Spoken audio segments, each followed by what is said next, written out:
we have Evan Knox on the podcast. Evan is the founder of Caffeine Marketing and Caffeine Labs. Caffeine Marketing makes profitable marketing easy for small companies.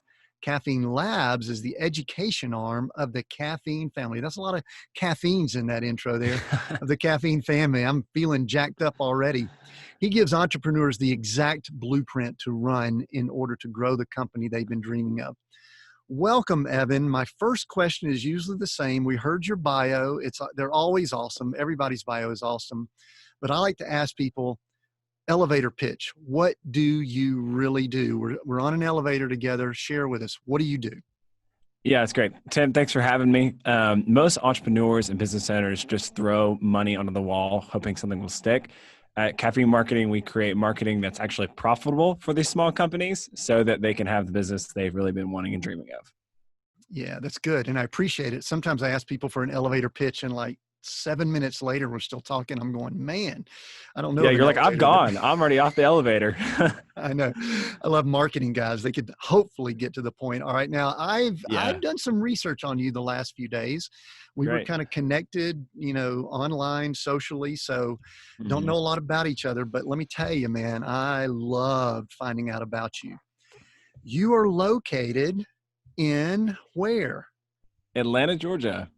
Atlanta, Georgia. Now that is where I'm from. Oh, no way. That's so fun. Where did you grow? Like, did you grow up there? I was born in Marietta, grew up in Conyers, met my wife from Lawrenceville. I went to Georgia Tech. She went to UGA. Oh, we have that mixed marriage thing going on. Yeah. And, house divided. Yeah, sort of. Not really. Actually, we kind of don't really care about that stuff. But yeah. Anyway, so are you always from Atlanta? Have you been in Atlanta all your life? Yeah, great question. So I grew up in the Atlanta area, north of Atlanta. We call it the Atlanta metro area or whatever, in a place called Forsyth County, Suwanee, Georgia, northern suburbs. And I grew up there pretty much my whole life. My dad owned a jewelry store, or not owned, my grandfather owned a jewelry store. My dad also worked in the same area in the B2B space that my grandfather was in. Inside Atlanta. So I grew up going inside Atlanta, around Atlanta, all the time. But when I left high school, I decided to go to Australia, and I lived in Australia for a little bit, and then Thailand, and then eventually out to Colorado for about 3 years, and then Charlotte, and now back to Atlanta. Oh, wow. How long were you in Australia? How long did you say you were there? Oh, a couple months with an organization called YWAM. They basically it's like you get to kind of be a missionary for a couple months at a time without having to go out there for years. Yeah, I think I saw that on your profile about that. I'm going to ask you some about that because I believe that marketing goes across a wide spectrum of life. And I believe it's we have a lot of our listeners that are in the ministry space and missions. And so I'm actually going to ask you some questions you may not have heard if it's been on a business podcast. So anyway, that's excellent. Glory and I, we actually lived in Australia, New Zealand for about 9 months ourselves. Oh, nice. That's really cool. What area? Yeah, we were in Brisbane, and then we jumped over to New Zealand. We were on the South Island, and then we came back to Sydney and then Melbourne. So anyway, it was really cool. We enjoyed it there. So anyway, all right. Now, before we go much farther, I believe what we're going to do is I want to kind of dig into some of your background and how you came to be who you are today. I think that's an important story, struggles, victories, and education, things like that.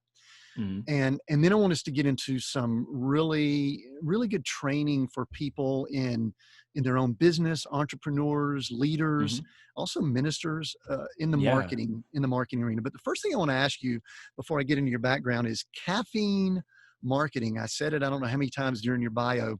Where did that name come from? I mean, I could guess, but give us a little more background. Yeah. So entrepreneurs, as you can imagine, are really dear and near to my heart. And as one, I, noticed, I was like, man, we are always drinking coffee. Like it's just a part of the culture, part of the hustle. The whole hustle thing to me feels a little cliche. Like I feel like you should work smarter, not harder all the time, but there's still some caffeine involved. So one day I had a previous name that was using a similar naming structure with like my last name in it. And I was like, this is not about that. I don't love having a company with my own name in it. And so I was drinking coffee, and after about 3 months of trying to come up with something, I was like, oh, this is it. This is perfect. Yeah. And I've always said one of the coolest cultures this is kind of an interesting story. I didn't start drinking coffee Okay. until I was about 48 years old. Oh, wow. Yeah. And I know I don't look like I'm 48. I'm actually about 8 years older than that. So like But last year? Just kidding. yeah, I was like, no, I'm thinking about it in the future. No. So, Yeah. but one of the things that's just amazing to me is the culture that's been created around coffee. I don't want us to get off track, but Mm-hmm. coffee shops, the startup world, entrepreneur Mm-hmm. space. And it seems like that might have fed into some of your naming strategies. Yeah, there's one of my clients at one point, he actually got into marketing after we worked together. He was like, this is so much fun. Like, I want to do this. And I was like, all right, sure.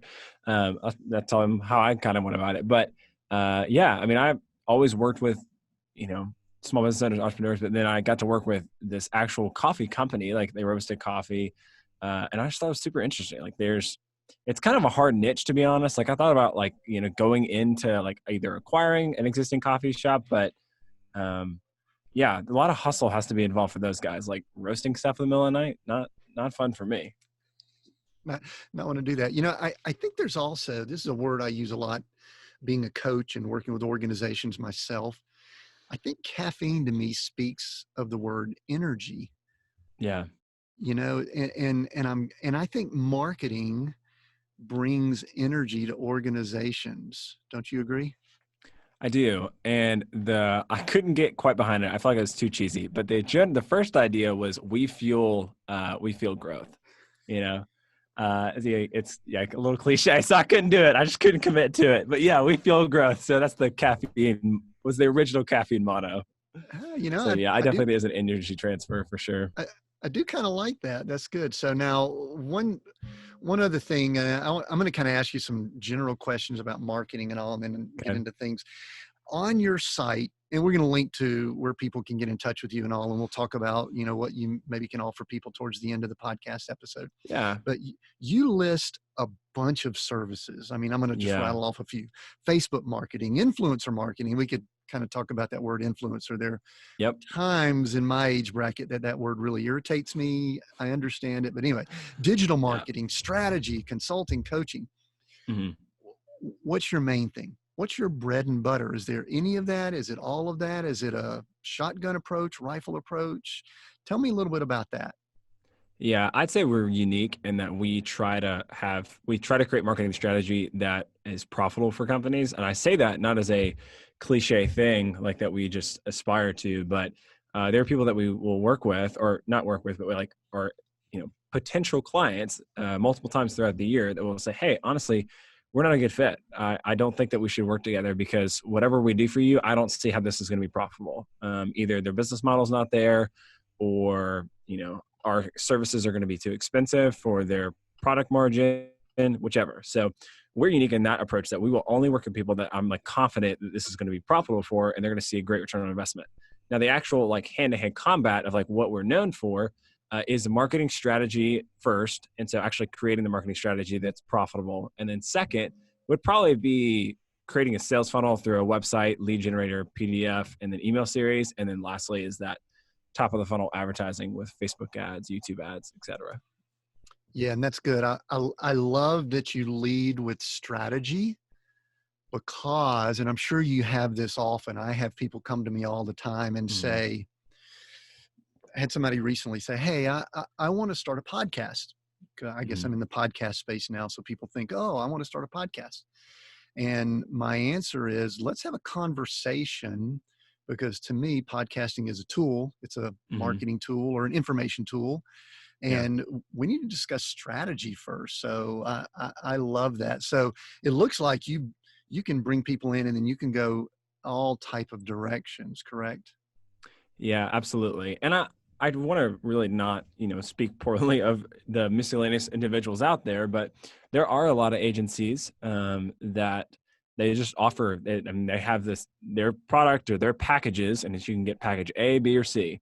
And they just want to sell that service because that's just what they do. But they're not always looking at the best interest of the client. And so I made a pivot when I very first started Caffeine. We very much specialized in social media marketing. And then very quickly, I was like, oh, wow, if we're just creating content for people, that's probably not going to help them grow their company that well.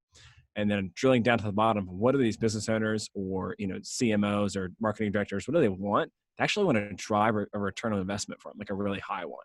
So how do we do that for them? And that's how we pivoted to start first with strategy and making marketing profitable for these companies. Yeah, that's good. Gosh, there's so many directions. I've got so many questions with someone who's got the experience and brain power that you have. The first thing I think I want to do, though, for the listener, for the one listening, that the word marketing is thrown around quite a bit. Yeah. I believe it's misunderstood by many people. Mm-hmm. Can you maybe just give us a definition of marketing 101? What is it? Especially social media and all, I think is confused it for many people. Just educate us. What is marketing? Why is it important?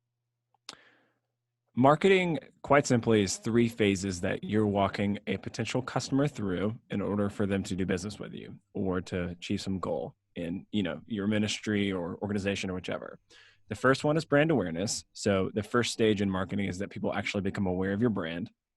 The second one is consideration. And so now we're asking people to consider, hey, will you work with us? And we're educating them on how we're actually going to make their lives better.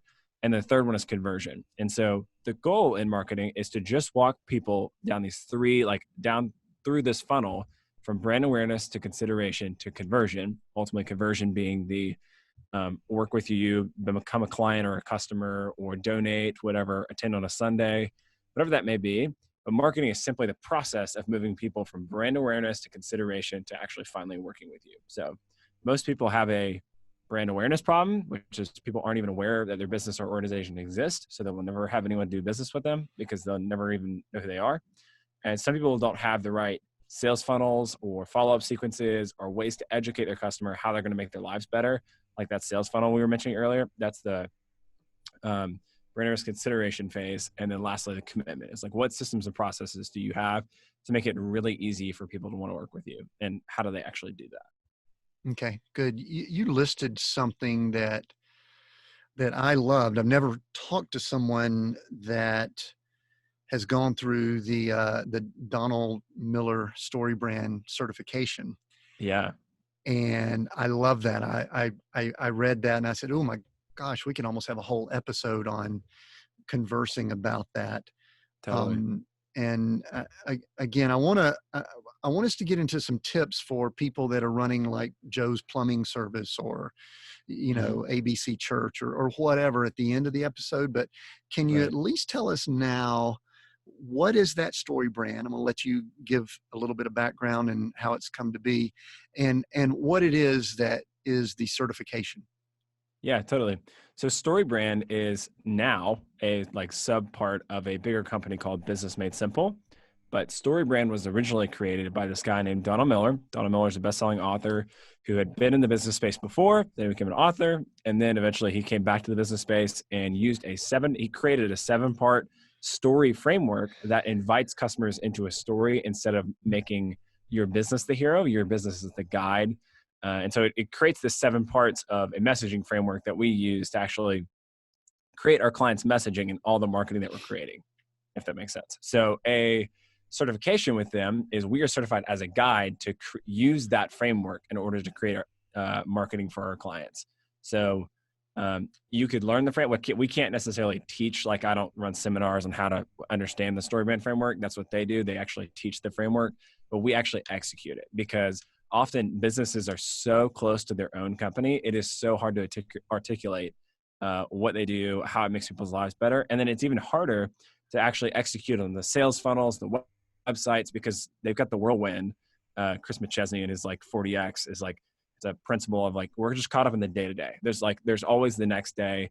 There's always that sales meeting, whatever. And so it's really easy to get caught up in that and not do the things that are ultimately going to grow your company, like that new website or creating a sales or marketing funnel. Yeah. But in general, the story brand, hero's journey, and, tell us what that is. I mean, I was first introduced to Donald Miller. I read Blue Like Jazz, which was the most interesting, odd, quirky book. I really enjoyed it. As someone who's just finished my first novel, I don't think I attempted to duplicate that, but it was just fascinating. And then all of Right. a sudden, before I knew it, I see, the whole story brand movement. So explain to folks in just a few sentences what it means. What is that whole concept of story brand? Right. So I would encourage you, if you really want to learn more than what I want to share with you, to check out storybrand.com and Business Made Simple University. But I'm just going to give you a couple of the 7 points. And the first one is identifying what the hero wants. So when you're creating your marketing messaging, you are looking at, okay, what is our customer or our target customer? What is the thing that they actually want? Just plain and simple. How would they say it if they were a fifth grader? Do they want a laptop that works? Do they want a car that's clean? They want a reliable car. Like whatever is the very basics of what you offer. What is it that? And so you have, or what's the core desire of the customer? And then you define the problem. And so the problem's broken down first off into what's the external problem. And so what is the thing that's getting in the way of your customer getting what they want? What's the internal problem? So how does that make them feel? So I don't know why we just went with this car example, but say they want a reliable car. But the problem is that most cars don't have quality parts and they fall apart quickly after the warranty runs out.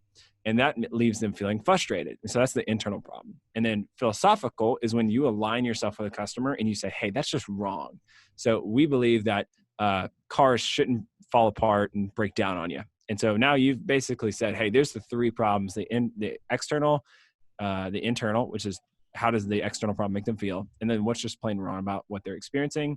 And then kind of to skip over some of the other stuff, we would then go into establishing yourself as the guide. So as a story brand guide, I'm a guide, but the part of the guide role in the framework is you are no longer the hero of the story. You are there to serve a role for your customers. And most customers, 99% of them, are not looking for another hero in the story. They are looking for someone to help them get what they want. And so you are there to position yourself as the Yoda to Anakin or Luke Skywalker, hopefully not Anakin, but or the Haymitch, for Katniss Everdeen. You are there to help the hero get what they want, go to their final journey.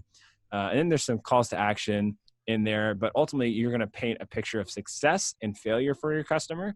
Okay, what does it look like to do business with you? Like, what is the positive result of that? Is, so if you work with caffeine, your company's going to grow. You're going to have marketing that actually works.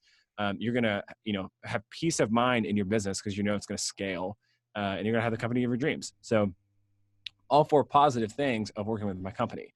The negatives is that you're going to waste a lot of money on marketing. You're going to have a headache. You're going to wake up late at night because you're not sure if it's going to work or not. And you just put all this money into it. So what I'm doing there is I'm painting a picture of success and failure. Success and what it looks like to work with our company, and failure and what's at risk.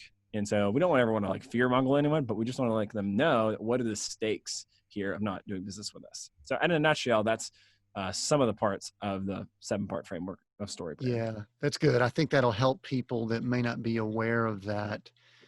And again, we're gonna circle back towards the tail end of the episode and go over some more tips and some things for the person that owns a small business or a business, and we'll let them know how they can get in touch with you. But a few things that were very intriguing as I was researching you. I usually spend about 60 to 90 minutes researching guests, and I'm looking through things and I snoop around. I actually kind of go a little bit beyond what people's PR sheets usually. I jump on their LinkedIn. Sure. And I saw something about Bowman fly fishing on somewhere you had listed out.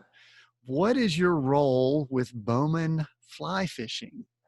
Golly. All right. So here's a disclaimer. I am not a great fly fisherman. Oh no. I'm spoiler alert. Yeah. Spoiler alert. I am not great at fly fishing. I would say, the wilderness scenario, you give me a fly rod, I'm going to catch some fish. If it's a big fish, it's probably not happening. And I'm not catching as many as most people. So, but I'm above average, but not definitely a guide by any means. So I came into this partnership relationship with, he was a mutual friend of somebody else. He had started this guide business and he was struggling to grow it. And truth be told, I really wanted to do a lot of work with him. I knew I could help him. And his service is incredible. I'd gone out with him a few times. He's a great guy. He's a Christian guy. That's something we both share. And so we kind of hit it off. And so ultimately I was like, hey, I really want to help you grow your company here. Can we work out a partnership? And so ultimately we did. And so we became partners in the business. I do all of the marketing operations and he does all the guide stuff. So, I mean, it's a big old catch-all term there. But we're probably, at least this last year, we're the number 2, coming up on very, very close. We're probably this next year going to be the number 1 guide service in Georgia for fly fishing. And so, man, I'm just so thankful to have that relationship. It's really been great because he texted me a few months ago and he says, hey, on this month, is but the 5th. So he texted me on the 5th. He goes, hey, so on this month last year, he goes, up to this point, okay, let me rephrase. So it was on the 5th and he texts me and he goes, hey, we've already done 4 times what I did this month last year. So by the 5th of that month, we had already done 4 times what he had done previously last year. So that was my first experience with partnership. Now I've got some other partnership stuff going on right now, but yeah, so I've served as the CMO or whatever you want to call me for that. So that brings up a good point. You know, there are some people that believe that a marketing person has to be extremely knowledgeable about the product. Mm-hmm. And you admitted right out of the gate, you would not be considered an expert fly fisherman. I'm not either. I've got a good friend that his wife is, and he goes and sits on the shore while she does it. That's amazing. And she tells him to stop talking because he's having conversation. Goes, shh. She goes, I could bring a dog here and you're talking too much. Anyway, that's a whole nother story. But so you're not an expert, but yet you have 4X. You have helped grow this company. Yeah. 4X. So you don't have to be an expert. So here's what I would propose. I think a person who only knows B2C, and by B2C I mean business to consumer, if that's just only what they know, they're going to really struggle to do B2B. The systems and processes that you set up for marketing from B2B and B2C are different. But if you have experience in the B2B space, and if you have experience in the B2B service space, it's really transferable across pretty much every other service industry, the business to consumer industry. And so over the course of the years, I've developed experience in the B2B space, selling directly to consumers, both products and services, and then as well as the B2B space, either selling SaaS products or actual services for other businesses. But I would venture to say, no, I think you're at a unique advantage if you don't know something about the product. And I feel like that's where I'm able to come in and help companies clarify their message, because I know a little bit to be dangerous, but I don't have the curse of knowledge like they do. Like I can still speak like a normal human being about their product. My test often is if I'm working on something, like there's this venture capital group. They're like telecom communications, something way above my head. And I tried to like simplify the messaging. And my test was, if my wife can understand it, who hates business, like she's just like, keep me out. I don't want to know anything. Like I have her proofread my stuff. I'm like, did you like read it? She's like, I didn't understand any of that. That's a good filter. So if a person who's not interested in it can't understand it, then we're better off. So all that to be said, I think that if you have someone who comes in as a third party who's not just like deeply knowledgeable of your product, I think you're better served that way. Yeah, that's good. One of the things that you do talk about on some of the platforms you're on is you talk about your father, your grandfather. You obviously have strong family connections, and tell us just briefly about them. And then I've got a follow-up question because I'm always intrigued by how people become who they are. So tell us a little bit about your father and grandfather, because I do think that those legacies have impact in many ways. Right. I agree. So it would take forever to tell you about just the two of them themselves. So my dad is no longer with us. I can kind of hit on that, but both are or were just bigger than life characters. My grandfather is 86 or more or something like that. And I think he just retired this year, and he still works 1 day a week in his shop. But him and my dad were always the biggest people, not like very winsome, very likable, very high network, like just networked with everybody. So you have these very winsome, influential people that I grew up in my life. And I acquired some of that skill. I know I look at my dad and my grandfather. I'm like, I am not as like outgoing as y'all, but I'm like marginally, but not compared to y'all. So I look at them, and my grandfather was, started this company that started a jewelry company, selling diamond rings and engagement rings, all that stuff. And he did that over 50 years ago when entrepreneurialism was not cool. So I have just the deepest respect for him. And, did he do it perfectly? No. And knowing what I know now, I look back and I'm like, man, I could have helped you so much, but I was a kid, so not going to do there. But my dad was also super gifted, one of the most gifted sales people ever. And he loved business, but ultimately he had to struggle with drugs when I was going to high school, and ultimately that led to the downfall of his business. So that was super sad. But yeah, so I mean, just amazing people, entrepreneurship, business owners who grit and hard work is what the thing that got them to the point that they were at to be that successful. Sure. One thing that I've noticed, many people gain, I don't know if the word's confidence, identity, some positive, some negative from their families. What are your, you just mentioned, you said some great things, especially grandfather and your father, and some skills that you probably have. How did they impact your identity and who you are today? It was really a double-edged sword, both in a good and a bad way. So as an only child, I always felt super loved by my family. I never really doubted that. Always was very sure of it. My dad was not a high affection type of person. I don't think he had the perfect blueprint with my grandfather, but truth be told, my grandfather had a crappy situation growing up. So he did the best he could, and then my dad did the best he could based off what my grandfather had kind of imparted to him. And so as I look at all of that, I've always felt like, yes, they loved me, they believed in me, they expected great things of me, and I always knew my dad was super proud of me. The part that really started to suck, though, to be honest, is that when my dad started doing drugs when I was in high school, and eventually he got clean, but man, that was so hard because we lost our home, we lost all our cars, everything got foreclosed on. Every single thing got either repossessed, foreclosed on. So this lavish lifestyle that I grew up in just gone, it felt like.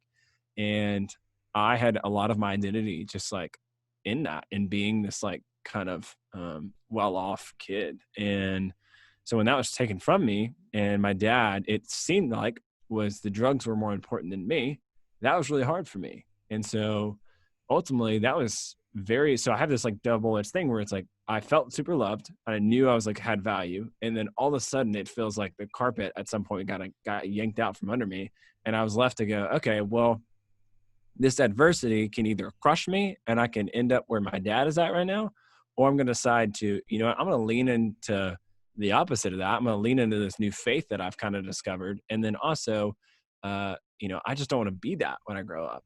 And so those two things ultimately just led me to this long journey of becoming, I'm enough just the way I am. I don't have to look to other people for external validation.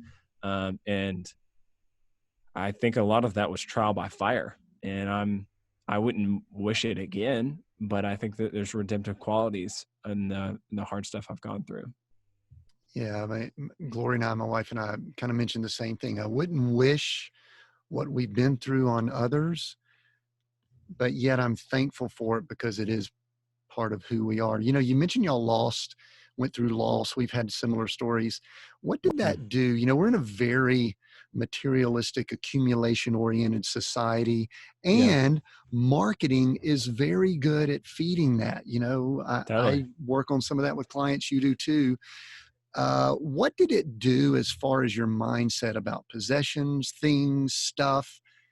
And was it positive, negative? I mean, where are you at now? You're married now, you've traveled some, but,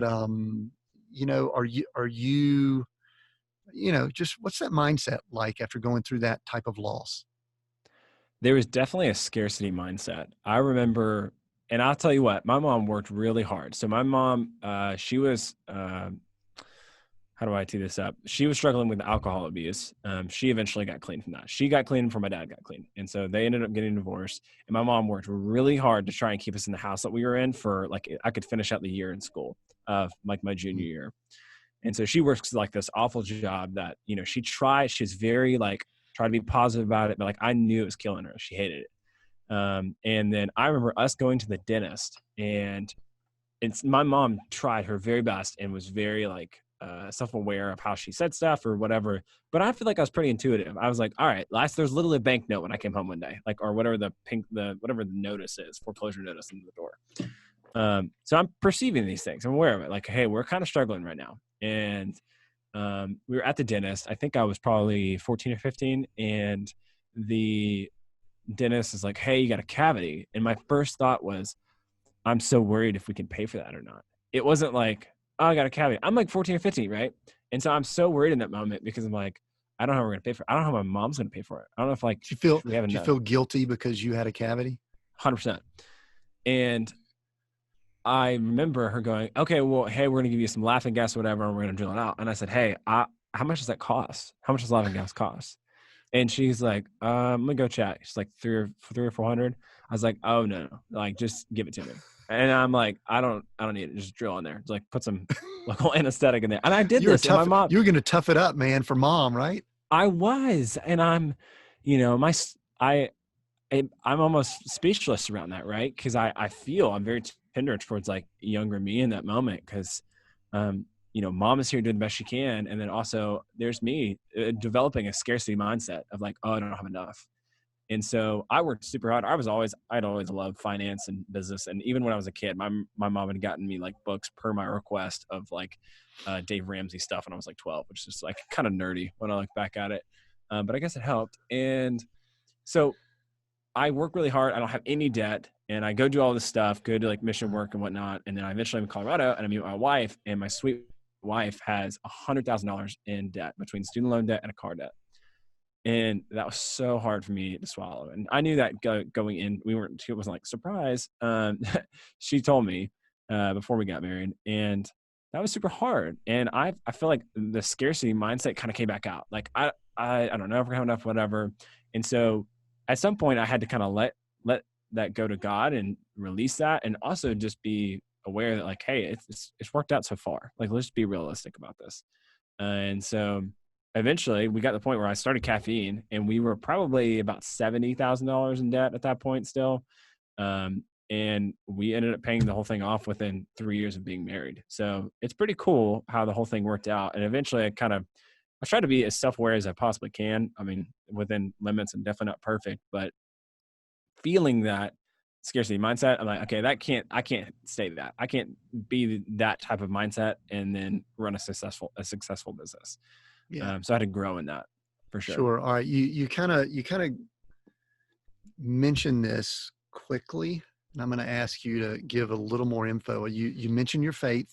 You mentioned you've done Christian missions. My guess is that you had a faith and belief through all this process, through struggle. And then you mentioned a scarcity mindset, and you just said, this is the sentence you used, you gave it over to God. There are people that are listening, Evan, that are in the midst of some form of a struggle, whatever it may be. I mean, we have that in society and all that. I'm going to ask you to share a little bit more about giving it over to God. And I know we have listeners that may have belief and followers of Christ. We have them that aren't. They might be listening to this for business. But to me, this is a critical key for anyone, regardless of background, faith, belief, is how to give something over like you're talking about. Talk a little bit more about that. Yeah, and I think it's helpful to understand the worldview that I'd kind of come from, in that I had spent time in Thailand for a couple months and was doing like basically joining with local nonprofits to do work there to support them.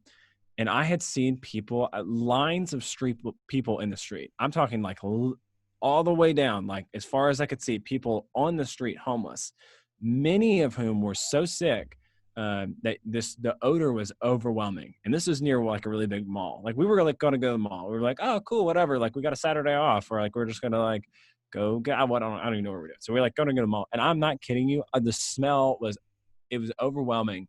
And I remember walking by a guy, and his skin, and not to be too graphic, but like his skin had really rotted off. Like most of it had. You could see into his like body. I didn't know if he was alive, and you couldn't even, like, his eye was gone. It was just super graphic. I almost passed out. And obviously, I mean, not what was me in that moment, but I had to grab my friend on the shoulder to like support myself. And so I come from this context of like, hey, if you believe in God, everything's going to be fine. I mean, everything's not just fine. You know, there's people who die from lack of, you know, medical care and nutrition and clean water. So like, I'm very aware that this is not a, hey, everything's just going to be fine because, you know, God, like that is not how I'm viewing the whole thing. I think when I say that is it's almost like an internal, external locus of control. It's like, all right, I can control some things, but I can't control everything. And I look at that and I go, you know what? I'm going to do the very best I can with the things that are in my control. And there is no sense in worrying about the things that are outside my control. And ultimately, if I believe, if like my personal faith belief is that, you know, Jesus died for me and then rose from the dead, but he was willing to actually die for me so that I could be connected back to him. If I believe that's true, God valued me enough to do that. So if he really is God, I'm able to let the things that I can't control go to him. And that doesn't happen instantaneously. It's not like just a decision, but it does start with a decision. And it does take a while, I think, to do that. And there's occasionally times like with this, you know, different seasons of life that you have to renew that belief and trust. Yeah, that's good. I do think that's great what you brought up. And you've obviously done missions with YWAM and you've traveled.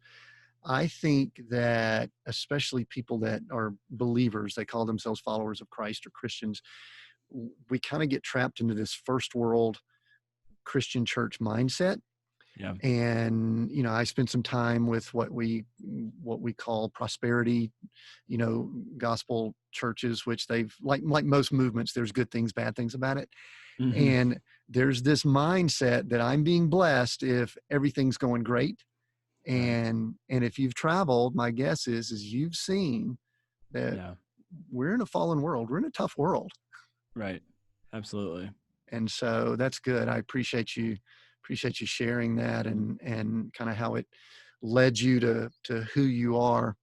You also kind of it might've been on your LinkedIn profile, you mentioned that you have some marketing positions, I call it in church world, with what if I'm reading correctly, there's some of the fastest growing churches in definitely North America right now.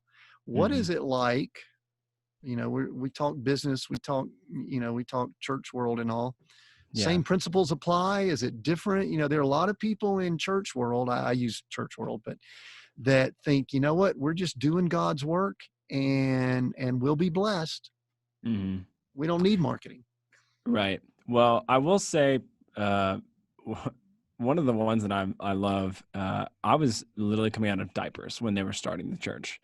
For the other one, I was probably a little bit older than that, but there was so much work on the first 10 years that I was never a part of, or for the first 20 years that Evan had no contribution at all whatsoever. So I look at that and like, there was a faithfulness there to do the best they could. And there was obviously people that were super smart and could figure out stuff without me. So as I say this is more so what I've learned, and less of like, hey, here's what I've done to be successful in this area. So it is exceptionally key, especially to small churches and medium-sized nonprofits, whichever, if they look at marketing and they kind of throw their hands up and go, that doesn't really matter. We're only here to serve X. We're either here to serve the homeless. We're here to serve the underprivileged. We're here to serve our local church, whatever that may be. And they just throw marketing to the wind. They go, you know what? Nope, not having it. Truth be told, if you look through the Bible, marketing happens. Now, it's not a billboard. It's not a social media ad. But if you remember back to that those three phases that I was talking about, it's brand awareness, consideration, and conversion. Those same thing. I mean, the conversion word is really appropriate in the church world, I guess. But maybe it's not the right use of it, but they immediately become aware. So like, let's take the church in Acts, right? You've got these guys, they, have apparently spent time with Jesus for like 40 days. He just rose from the dead. All of a sudden they have this like spiritual experience and they get the quote, the Holy Spirit. And so now they go out and they start telling people about all this. Well, that in that moment, that's brand awareness. That is people becoming aware that they actually exist, that this faith exists. If they never heard about it, they could never believe. And so it's this first stage of like brand awareness. Now I'm not there. This is my just imagination, but some of those people thought, you know what, that's really interesting. I don't know if I'm quite there yet. I don't want to buy into that. But they become aware of the message. And then later on, they follow up with, those early disciples and they go, hey, so tell me more about that. Huh? Then they're in that consideration phase. They're thinking about it, tell me more. And they start hanging out with them, spending some time with them. And then maybe eventually they decide, you know what, I'm going to buy into this. I think the conversion phase, or that wording right here, it feels a little weird, but they buy into that belief. They go, you know what, I'm in, that sounds legit for me. And the same goes for other nonprofits. If you are trying to get donations, or if you're trying to find people to serve, they have to be aware of you. You need to educate them what success looks like, if that's them donating to your nonprofit. And then ultimately it's about converting them to actually do that. Yeah, I actually think the word conversion is a great word there. That's really, it's almost like too appropriate, I guess. It's really, really a conversion, transformation, convert. It's like, wow, that actually is a really good word for there. So anyway, yeah, and I agree with you. One of the things we have a number of people of faith on the podcast. I think it's, I spent time at Bible school and I consider myself in ministry. I was actually saved at a business conference. So that's cool. To me, they're all one. I don't separate out. And I don't get the feeling that you do either. Listen, I'm sure you don't go barreling into a business and start passing out tracts and things like that. Hopefully, I hope that's not the case. No. Okay. Well, but one of the things I like to ask people that obviously have a strong faith, they have a strong sense of excellence in the business world and community and out in what I call the ecclesia, which is the actual world that we're in, which is the actual word for church in the New Testament, is I like for people to describe how they bring all of that together. You've mentioned missions. You've mentioned your faith. We've talked about money.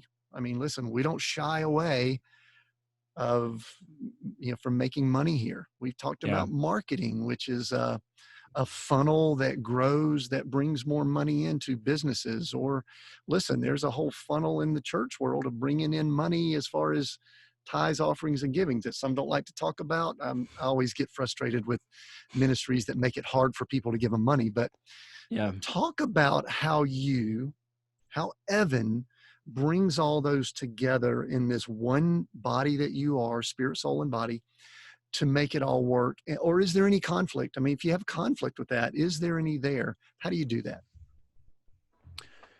The word comes to mind as integration. So faith, work, integration seems kind of abstract to me, but that's the word that comes to mind. And when I think of it, it's less of like hey, I need to go tell these people about the story of Jesus. That feels like really churchy saying that, but it's less of like hey, I need to go do this, or I need to go do this. For me, if I believe that Jesus is who he says he is, and I've been adopted in the family of God, I look at business as a dad going to his son, if God views me as a son, and goes, hey buddy, I got some stuff that I'm going to allow you to work on. How's that sound? And I'm like, oh, awesome. I love it. And so it becomes a bring your kid to work day when I'm working on my business. Because now I'm like, okay, God, I don't do this perfectly, but this might sound just ridiculous to some people. And this is not how I make our business's marketing strategy. Don't worry. But there is almost an element of playfulness to go, you know what, God, like, what do you want to do today? Like, what do you want to work on? Like, let's just work on whatever together, I think the thing that helps me is really understanding what matters 100 years from now in business. As I look at client meetings, I look at, whether it be a podcast or whether it be a proposal, anything that could stress me out or make me nervous, whatever. All of it framed within the light of eternity, and that being the thing that if I decide that's what matters to me, it becomes a lot less heavy and it becomes a lot less serious. And so when a client or a potential client is going, I don't know if we can spend that money right here. I don't go, oh, it's going to take away my money from my paycheck. I go, all right, well, let me think through their lens and have some empathy for them right now. What are they thinking about? Well, they're probably concerned about this, this, and this. And then I think through, is that even the best thing for them right now? Most of the time it still is. And so, but it's my job as the quote salesperson in that moment to walk them over their own, like walk them through their own objections to get to the point where they're actually going to get the thing that they really need, which is those marketing services. But it does add it doesn't feel as heavy, if the whole faith thing is integrated, if that makes sense. Yeah, no, that's excellent. It just kind of relieves pressure. It's like a pressure valve. Yeah. And, we're not really supposed to operate with anxiety. We're in a high stress, high anxiety world. Mm-hmm. And listen, I have a personality that I could go down that, road too. I like to achieve, I like to accomplish. And so that was really good. I think that's going to be a blessing to someone that's going to hear that. All right. I'm going to shift back a little bit to some marketing. Okay. Maybe do a little bit of teaching here as we wrap up over the next few minutes. All right. Let's kind of pretend I'm a listener. I have a company, small business, mom and pop, maybe a ministry, or maybe even just an idea. I don't know. Okay. Talk to us about the easiest way to grow it. How do I grow it? First, you need to start with assessing where you're actually at. One of my favorite things to do with new partners or clients or whatever is let's write everything down that's even remotely connected to marketing. So what is every single way that people currently hear about us? Not necessarily ideas, but how do people currently hear about us? Is it the road sign? Is it somebody telling them with their word of mouth? Whatever. So you just write all those things down. And so as you do that, you are writing down all the ways that people become aware of your brand. That's the brand awareness category. So first off, assessing what is the situation of our brand awareness. The next one is the consideration. So now you need to ask yourself, what ways are we educating our customers on how we're making their life better? This is where a lot of people don't have anything. Their website should educate customers on how to make how they make their lives better. Most websites don't do that. They might look pretty if they've got that going for them. But most of them are very unclear. It's a lot of text that confuse a lot of people. So I would take an honest look at what are we doing to educate our customer? Do we have a free PDF that they could download? Are we going to run Facebook retargeting ads? Are we going, what is the actual thing that we're doing to educate the customers? And most likely it's not much. And then the last one is conversion. Are we making it unnecessarily difficult for people to work with us? Are we being very clear in our calls to action? Do we make it very easy on our website? What do we want them to do? Do we make it very known? It's almost like, talk about StoryBrand. StoryBrand talks about this all the time. It's like if you went into a department store and you didn't see a cash register, there was nowhere that looked like a checkout. That's how most business owners are with calls to action. It's like, you know what? No, you actually need to tell people where they can buy from you. It should be this big, bright, orange, red button on your website. But most of the times it's, we're hiding, we're afraid to ask apologetically. Oh, if you want to, whatever. It's like, you're going to a department store. It's like, well, you got to go in the back and go to the third bathroom, the fourth stall, and then there's the cashier. It's like, that's weird. Like, you got to find them. But if you should just be really direct and then calls to action. So first starts off with this assessment of what's their actual needs. Mm-hmm. Do they need brand awareness? Is anyone aware of their brand? Do they have, ways to follow up with potential customers? Do they have an email series that they can send? Do they send monthly update emails to people who are possibly interested in working with them? And then is it really easy to actually work with them? And do you make it really simple? So most of the time, I would say it's making that assessment and then fixing whatever holes that you see that you can do without spending a whole lot of money.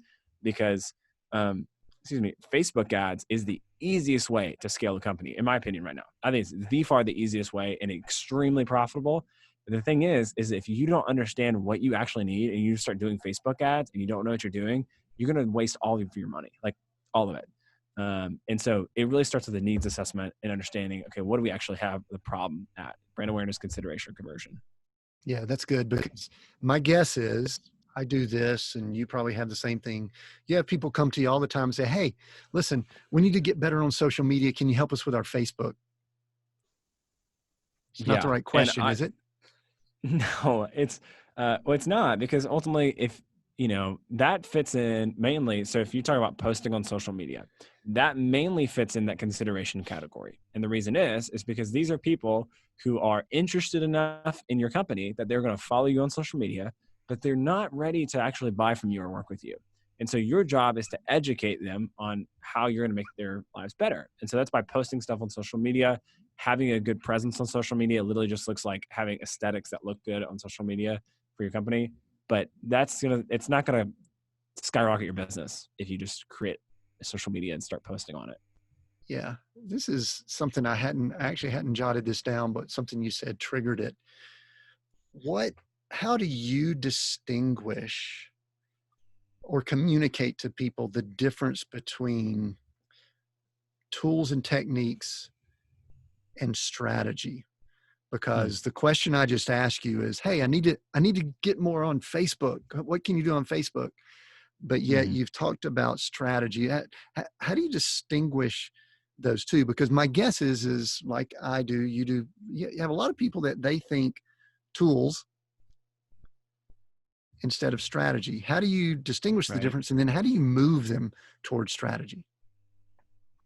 I think theory is the thing that makes brands successful. Understanding marketing theory, might seem abstract at times. It might seem like the hard work. It's probably be like meditation. Like there's so many health benefits to meditation, but you never really know if it's working. You're like just sitting here, not thinking about anything, it feels like.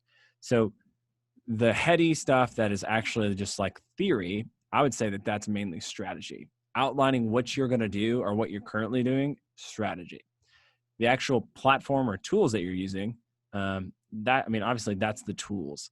I think the reason why we're so drawn to tools as entrepreneurs and business owners and business leaders is that we want a plug and play solution. We want to pay somebody money or something money, and we want to get a result, and we just hope it works. And so people will waste money on ads just hoping it will work. But if you don't understand the theories behind all that, and this is why you should work with somebody who knows what they're doing, you're going to waste a lot of money. So it's like you have to understand theory, and then you got to know what tools to use. It's not just be good at tools. It's theory and tools.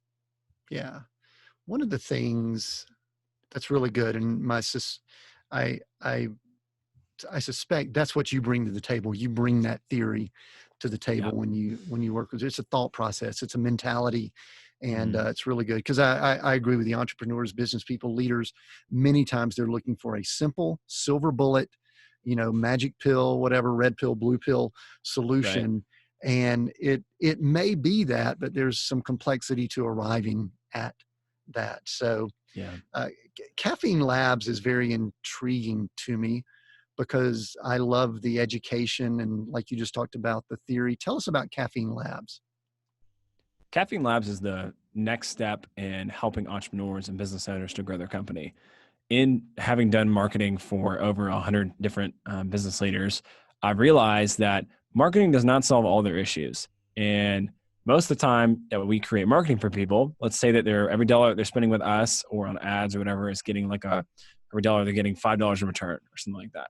If they actually had the right business systems in place, they'd probably be making like $10 for every dollar they spent. So the Caffeine Labs is broken down. So Caffeine Labs is the education arm of Caffeine. I'm talking specifically about our business mastery course. And in the business mastery course, we break down leadership, your business, and yourself. And within business, it's marketing, systems, processes, all of that nerdy stuff.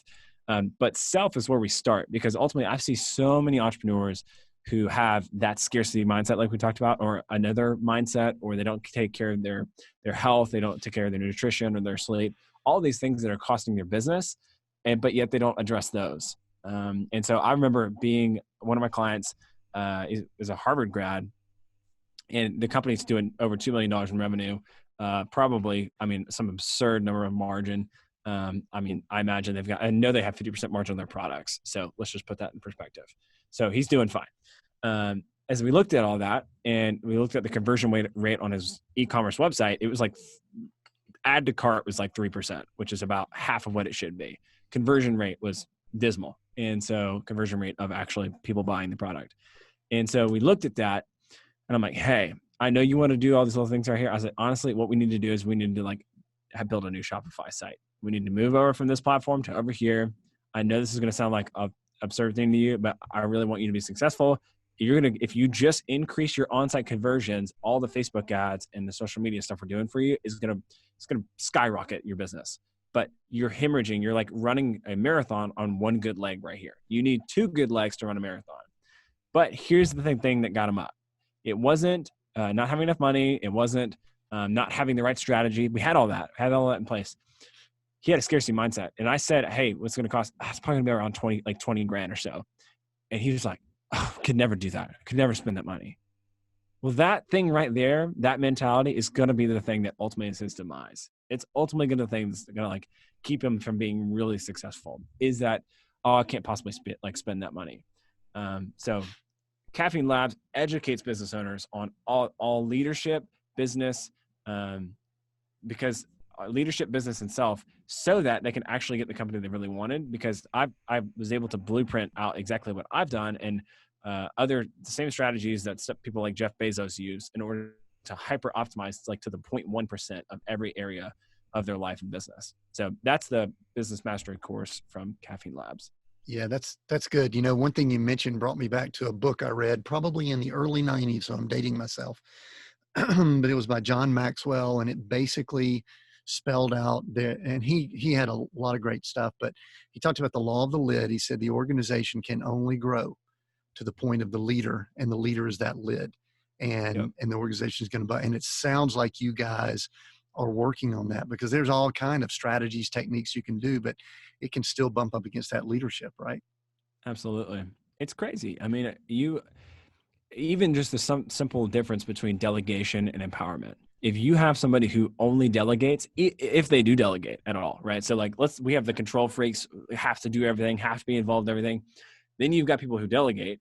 They just tell everybody what to do, but they are ultimately the pass-through entity. Like everything has to come through them, and that becomes the bottleneck. So you've got somebody who has to hold everything. You've got somebody who's the bottleneck.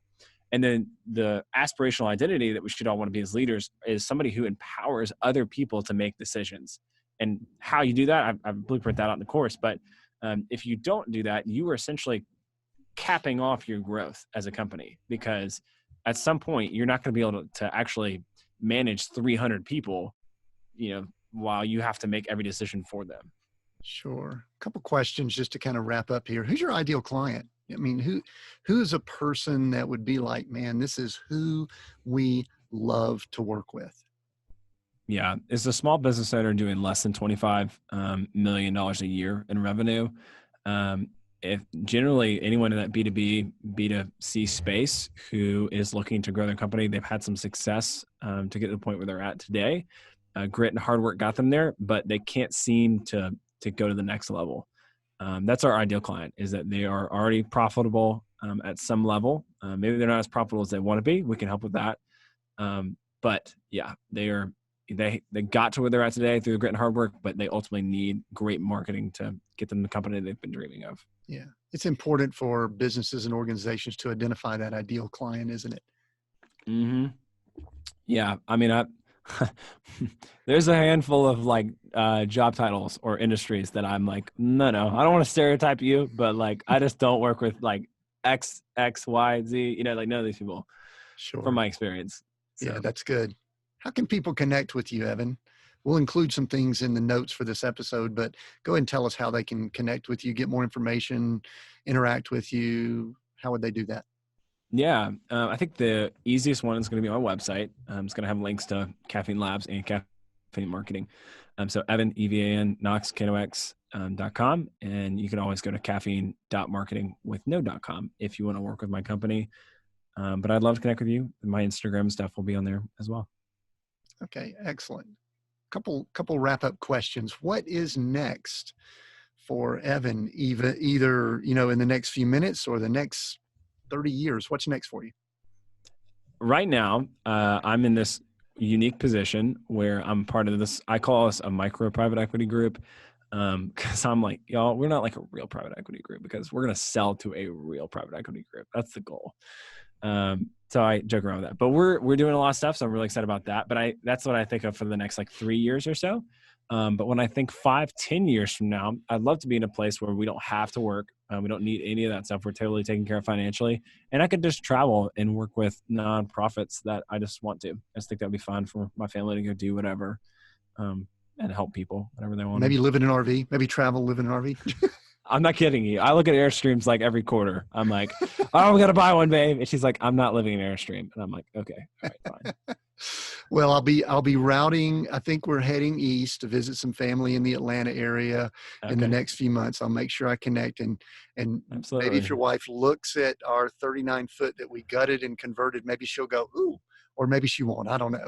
I don't know. I hope she does. Honestly, I've been thinking about this for years. So maybe we can get her to convert. This is brand awareness consideration. She's in the consideration phase. We need her to convert. Maybe we'll work on all of our steps here, consideration and all that. We'll work on that prior to that. So I'll keep you updated. Hey, Evan, the title of the podcast, Seek, Go, Create, 3 words. They mean a lot to us. We've shared what they are, but which one of those words jumps out at you and why as we wrap up? Create is definitely the one that actually stands out because it feels like the one that there's the most internal resistance towards. Maybe for me, seeking ideas, seeking like opportunities, all that stuff feels easy. Go, I feel like I'm very action oriented, but as I think of like the mass population, what we often struggle with is like in that paralysis moment of like, I'm either too tired, too run down, or just I'm worried about some other stuff going on. So create stands out as the thing to me that is like so important that we actually need to put pen to paper and make it happen. Evan, thank you so much for being on the Seek, Go, Create podcast. I knew I would enjoy this. I enjoyed it more than I even thought. I have a feeling that you and I will be connecting again in the future. I'm kind of excited about that. And I really appreciate you, all that you're doing in so many areas, definitely business being one, but also in many other areas. Thank you. Thank you for being on the podcast. And I want to thank all of you for listening. This has been a great episode. If you have enjoyed it, definitely rate it, share it, and just let people know about it. And we look forward to speaking to you again on the Seek, Go, Create podcast.